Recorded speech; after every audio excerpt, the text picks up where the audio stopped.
السلام علیکم دوستو، میرا نام ہے اسامہ رشید اور آپ لوگ دیکھ رہے ہیں یوٹیوب چینل انفوٹیک ہب۔ عرب کے شہروں میں ایک ایسی قوم رہتی تھی جس کا سب سے بڑا فخر ان کی نسلی افضل گیری، ان کے قبیلے اور ان کی جنگجو سوچ تھی۔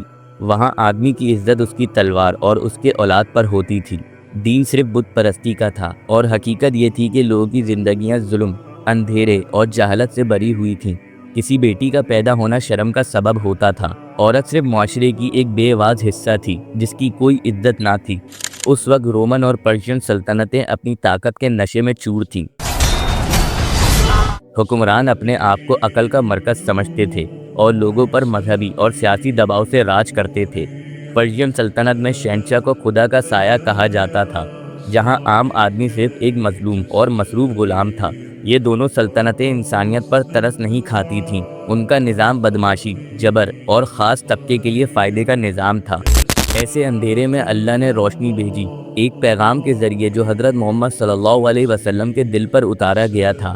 اس پیغام میں کسی طاقت کا گھمنڈ نہیں تھا، کسی تلوار کا نعرہ نہیں تھا، صرف یہ پیغام تھا کہ لوگوں، ایک اللہ کو مانو، انصاف سے زندگی گزارو، کسی انسان کو دوسرے انسان پر کوئی افضلیت حاصل نہیں، سب برابر ہیں۔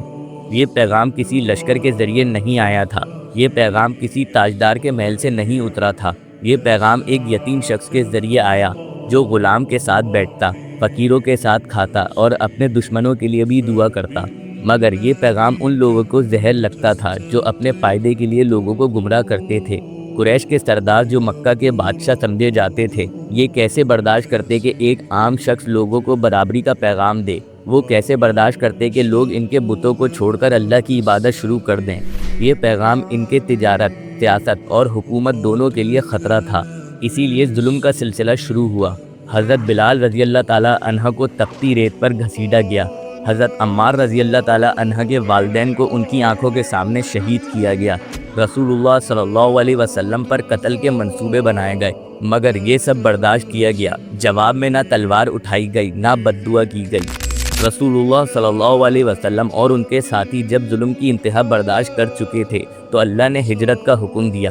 مدینہ کی طرف ہجرت ہوئی، وہاں بھی چین نہ ملا، مشرکین نے جنگ کا ارادہ بنا لیا۔ تب اللہ نے حکم دیا کہ اب تمہیں عزت کے ساتھ جینے کے لیے لڑنے کی اجازت دی جاتی ہے، لیکن یہ اجازت بھی ایک زبردستی کا نظام لاگو کرنے کے لیے نہیں تھی، یہ صرف اپنی حفاظت اور حق کے لیے تھی۔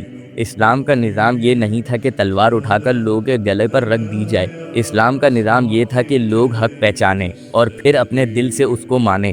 جب مسلمان مدینہ میں مضبوط ہوئے تو ہر جنگ جس میں وہ شامل ہوئے، وہ جنگ ان پر مسلط کی گئی تھی۔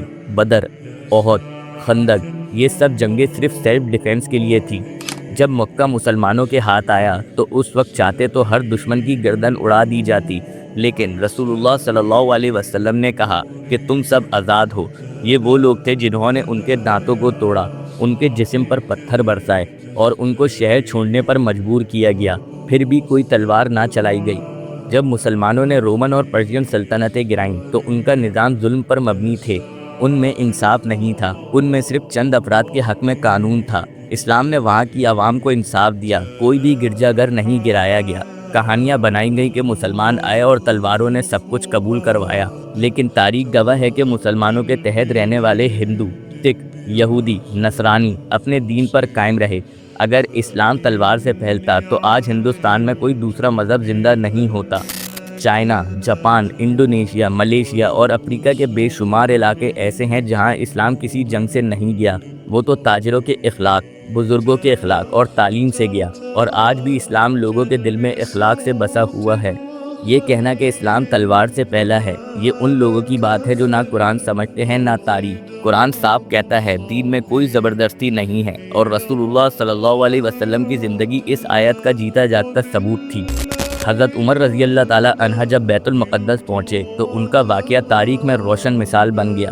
اس وقت کے نصرانی رہنما نے اپنے گرجا گھر میں نماز پڑھنے کی آپ کو دعوت دی، لیکن آپ نے قبول نہیں کی، صرف اس لیے کہ مسلمان بعد میں اس جگہ کو مسجد نہ بنا لیں۔